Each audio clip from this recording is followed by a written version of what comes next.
Hello दोस्तों, आज की ब्रेकिंग न्यूज, बड़ी खबरें, मुख्य समाचार और ताजा तरीन हेडलाइंस के साथ मैं गोपाल मिश्रा हाजिर हूं लेकर आज का अखबार। सुन लिया, समझो, पढ़ लिया। दोस्तों, आज तारीख है 6 जनवरी 2023 और दिन है शुक्रवार। आज की लेटेस्ट न्यूज अपडेट्स में हम जानेंगे अमित शाह का ऐलान, 1 जनवरी 2024 तक तैयार हो जाएगा राम मंदिर। अमेजन जल्द करेगा 18,000 से अधिक कर्मचारियों की छटनी। दूसरे T20 में 16 रन से जीता श्रीलंका। पठान फिल्म के विरोध में बजरंग दल के कार्यकर्ताओं ने थिएटर में घुसकर की तोड़फोड़ और ऐसी तमाम बड़ी खबरों पर डालेंगे नजर। तो चलिए फटाफट शुरुआत करते हैं आज के रोचक तथ्य के साथ। संयुक्त राष्ट्र ने 2023 को अंतर्राष्ट्रीय मोटा अनाज वर्ष घोषित किया है। मोटे अनाज को साबुत अनाज या होल ग्रेन भी कहा जाता है। मायो क्लिनिक के अनुसार साबुत अनाज न केवल बैड कोलेस्ट्रॉल को कम करता है बल्कि गुड कोलेस्ट्रॉल को बढ़ाता है। यह इंसुलिन के स्तर को संतुलित करता है, ब्लड प्रेशर घटाता है। इससे हृदय रोग, स्ट्रोक और डायबिटीज का खतरा घटता है। आंतों के कैंसर का खतरा भी कम होता है। विशेषज्ञों की राय के अनुसार मोटा अनाज बच्चों को भी खिलाना चाहिए। अब सुनते हैं देश दुनिया राजनीति की सभी बड़ी खबरें। त्रिपुरा में भाजपा की जन विश्वास यात्रा की सभा में केंद्रीय गृह मंत्री अमित शाह ने अयोध्या में राम मंदिर निर्माण की तारीख का ऐलान किया। उन्होंने कहा 1 जनवरी 2024 तक मंदिर तैयार हो जाएगा। उन्होंने त्रिपुरा के लोगों से टिकट बुक कराने के लिए भी कहा। शाह बोले, राहुल बाबा पूछते थे मंदिर वहीं बनाएंगे, तिथि नहीं बताएंगे। तो राहुल बाबा, कान खोलकर सुन लो, 1 जनवरी 2024 को अयोध्या में गगनचुंबी राम मंदिर आपको तैयार मिलेगा। भगवान राम की यह मूर्ति 5 साल के बालक के स्वरूप पर बनाई जाएगी, जिसकी ऊंचाई 8.5 फीट होगी।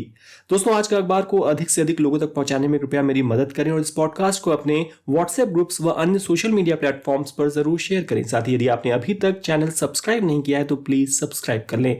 तो चलिए बढ़ते हैं अगली खबर की तरफ। चीन में कोरोना के मामले बढ़ने के साथ ही भारत, पाकिस्तान और अमेरिका जैसे देशों में भी संक्रमण फैलने का खतरा मंडराने लगा है। इस बीच भारत में विदेश से आने वाले यात्रियों में ओमिक्रॉन के सब वेरिएंट के नए 11 केस मिले हैं। उधर ओडिशा के हेल्थ डिपार्टमेंट के अनुसार भारत में कोरोना की चौथी लहर मार्च में आ सकती है। इसी बीच WHO ने XBB.1.5 वेरिएंट के 29 देशों में फैलने की बात कही है। हल्द्वानी में रेलवे की जमीन से 50,000 लोगों को हटाए जाने के उत्तराखंड हाईकोर्ट के फैसले पर सुप्रीम कोर्ट ने कल गुरुवार को रोक लगा दी। सुप्रीम कोर्ट ने कहा कि इतने सारे लोग लंबे समय से वहां रह रहे हैं, उनका पुनर्वास जरूरी है। झारखंड के पारसनाथ स्थित जैन तीर्थ स्थल सम्मेद शिखर पर पर्यटन और इको टूरिज्म एक्टिविटी पर रोक लगा दी गई है। केंद्र सरकार ने गुरुवार को 3 साल पहले जारी अपना आदेश वापस ले लिया। मुख्यमंत्री नीतीश कुमार की समाधान यात्रा गुरुवार से शुरू हो गई। इस दौरान नीतीश कुमार ने कहा कि बजट सत्र के बाद मैं देश की यात्रा पर निकलूंगा। मनी लॉन्ड्रिंग केस में तिहाड़ जेल में बंद दिल्ली के मंत्री सत्येंद्र जैन पर जेल अधिकारियों ने धमकी देने के आरोप लगाए हैं। कहा कि जैन उनके साथ जेल में दुर्व्यवहार कर रहे हैं और उन्हें जेल से बाहर आने पर गंभीर परिणाम भुगतने की धमकी दे रहे हैं। दिल्ली नगर निगम यानी MCD की ओर से लगभग 300 आवारा कुत्तों की देखभाल करने वाली 80 साल की बुजुर्ग महिला की झोपड़ी गिराने के मामले को लेकर दिल्ली हाई कोर्ट में सुनवाई हुई। कोर्ट ने बुधवार को सुनवाई पूरी होने तक MCD को कार्रवाई करने से रोक दिया है। केंद्र सरकार ने भारत के लिए इस्लामिक स्टेट IS के भर्ती करने वाले अहमद अहंगर उर्फ अबू उस्मान अल कश्मीरी को गैर कानूनी गतिविधि रोकथाम अधिनियम यानी UAPA के तहत आतंकवादी घोषित किया है। सेल्फी लेने के चक्कर में आए दिन लोगों की मौत हो रही है। महाराष्ट्र में बंदरों के साथ सेल्फी लेने के चक्कर में एक शख्स की खाई में गिरकर मौत हो गई। यह घटना मंगलवार शाम को वरंधा घाट रोड पर हुई। वहीं मुंबई में बीते बुधवार को 25वीं मंजिल से लिफ्ट टूटकर गिर गई। हादसे में 20 साल के युवक की मौत हो गई जबकि 3 लोग घायल हैं। कांझावाला हादसे में कल गुरुवार को दिल्ली पुलिस ने 2 बड़े खुलासे किए। पहला, आरोपी 5 नहीं बल्कि 7 हैं। 2 नए आरोपी आशुतोष और अंकुश खन्ना की तलाश की जा रही है। दूसरा यह कि आरोपियों का मृतक लड़की अंजलि और चश्मदीद निधि के साथ पुराना कनेक्शन नहीं है। उत्तराखंड के चमोली जिले में जमीन और पहाड़ धंस रहे हैं। जोशीमठ में भी इसका असर दिख रहा है। यहाँ 561 घरों में दरारें आ गई हैं। हरियाणा के मंत्री एवं भारत की हॉकी टीम के पूर्व कैप्टन संदीप सिंह के खिलाफ खापों ने बिगुल फूंक दिया है। गुरुवार को दिल्ली के गांव झाड़ोदा में सर्व खाप महापंचायत हुई। इसमें हरियाणा के अलावा दिल्ली व आसपास के इलाकों की खाप के प्रतिनिधि शामिल हुए।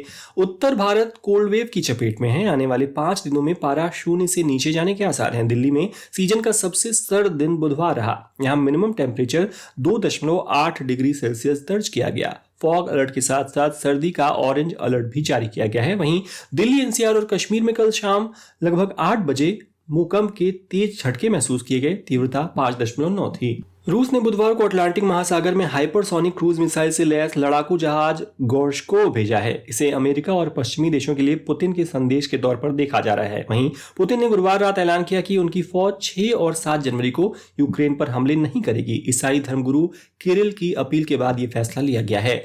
विश्व की सबसे बड़ी सेनाओं में शामिल चीन की पीएलए यानी पीपल्स लिबरेशन आर्मी प्रशिक्षित और स्किल्ड सैनिकों की भारी कमी से जूझ रही है। हालात ये हैं कि पीएलए के पास आधुनिक सैन्य उपकरण और मशीनें तो हैं, लेकिन उन्हें ऑपरेट करने के लिए प्रशिक्षित सैनिक ही नहीं हैं।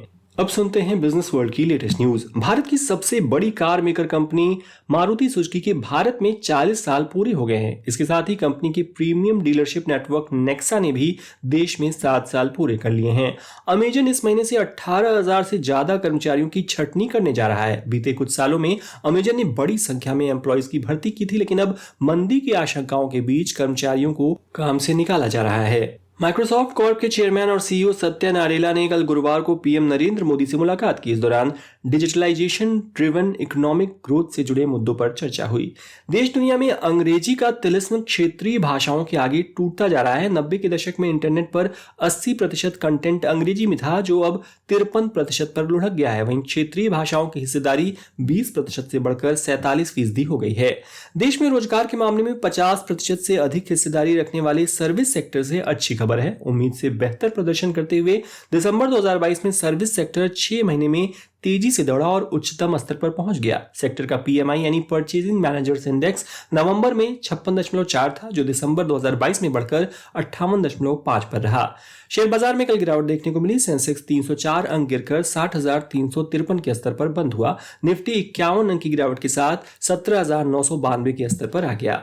अब सुनते हैं खेल जगत के मुख्य समाचार। श्रीलंका ने पुणे में खेले गए दूसरे टी20 मैच में टीम इंडिया को 16 रन से हरा दिया। इसके साथ ही 3 मैचों की सीरीज 1-1 की बराबरी पर आ गई। भारतीय टीम 20 ओवर में 8 विकेट पर 190 रन तक पहुंच सकी। सूर्या और पटेल ने हाफ सेंचुरी जड़ी। तीसरा और निर्णायक मुकाबला 7 जनवरी को राजकोट में खेला जाएगा।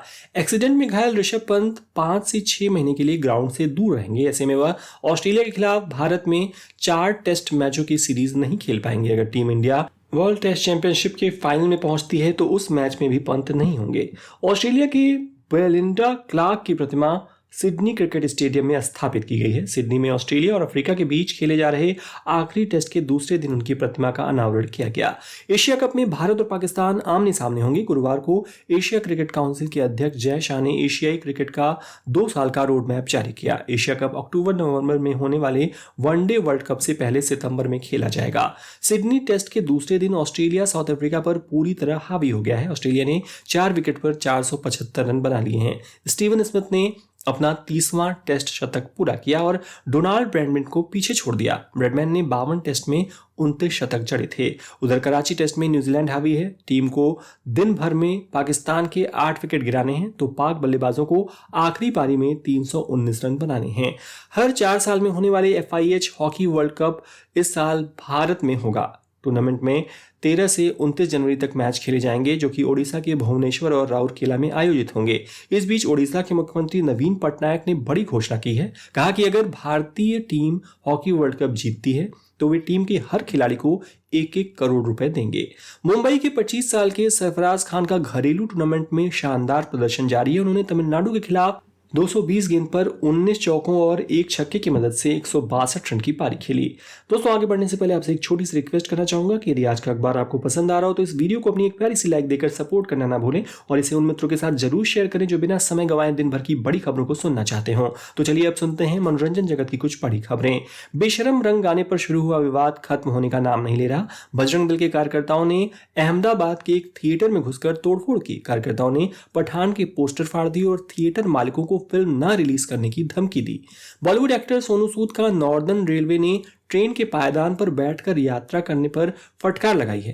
रेलवे ने कहा कि यह खतरनाक हो सकता है, प्लीज ऐसा ना करें, आप कई लोगों के आदर्श हैं, क्योंकि लोगों के बीच इससे गलत संदेश जाता है। इसके बाद एक्टर ने माफी मांग ली।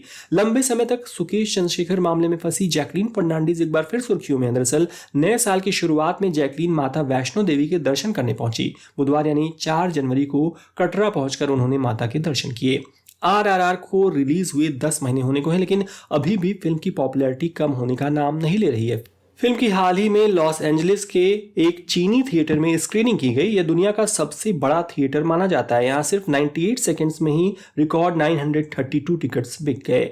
शाहरुख खान के बेटे आर्यन खान और नोरा फतेही अपने र्यूमर्ड रिलेशनशिप की वजह से सुर्खियों में हैं। उनके कुछ कॉमन लोगों के साथ अलग अलग फोटोज सामने आई हैं। इसके अलावा शाहरुख की बेटी सुहाना और अमिताभ बच्चन के नाती अगस्त्य नंदा के बीच भी डेटिंग की खबरें आ रही हैं। TV actress Tunisha Sharma suicide case में वल्लभ पुलिस ने बुधवार को आरोपी शेजान मोहम्मद खान की सीक्रेट गर्लफ्रेंड का फोन जब्त कर लिया ताकि जल्द ही डिलीट हुई चैट्स को रिकवर किया जा सके। और अब आज की रोचक खबर, किसी मर्डरर को कितनी सुरक्षा दी जा सकती है, इसका हैरानी भरा वाकया अमेरिका में देखने को मिला। दरअसल वहां इन दिनों 4 कॉलेज स्टूडेंट्स के मर्डर का केस चर्चा में है। आरोपी को जब एयरपोर्ट पर वॉशरूम जाना था तो पुलिस उसकी हिफाजत के लिए इतनी फिक्रमंद और सतर्क थी कि जब तक ब्रायन वॉशरूम में रहा तब तक पूरा एयरपोर्ट खाली करा दिया गया। यहाँ तक कि स्टाफ को भी अंदर जाने की अनुमति नहीं दी गई। तो दोस्तों, ये हो गए आज के प्रमुख समाचार पत्रों में छपी ताजा तरीन खबरें। अब समय है कल पूछे गए प्रश्न का उत्तर देने का। कल मैंने पूछा था, दुनिया की पहली उड़ने वाली मोटरसाइकिल का नाम क्या रखा गया है? फ्लेयर, स्कायर या स्पीडर? इसका सही जवाब है स्पीडर। हालांकि गूगल पर सर्च करने पर एक्स ट्यूरिज्मो का भी नाम आ रहा है, इसलिए आप इस पर थोड़ी रिसर्च कर लें। और अब आज का सवाल, संयुक्त राष्ट्र ने हाल ही में किस वर्ष को अंतर्राष्ट्रीय मोटा अनाज वर्ष घोषित किया है? ए 2021, बी 2022 या सी 2023? कृपया कमेंट के माध्यम से अपना उत्तर जरूर दें। आज का अखबार अंत तक सुनने के लिए आपका बहुत बहुत धन्यवाद। And once again I request you to please subscribe our channel and share this podcast with your friends. तो कल फिर होगी मुलाकात, क्योंकि हर दिन हर बार लेकर आता हूं मैं आज का अखबार। तब तक के लिए नमस्कार।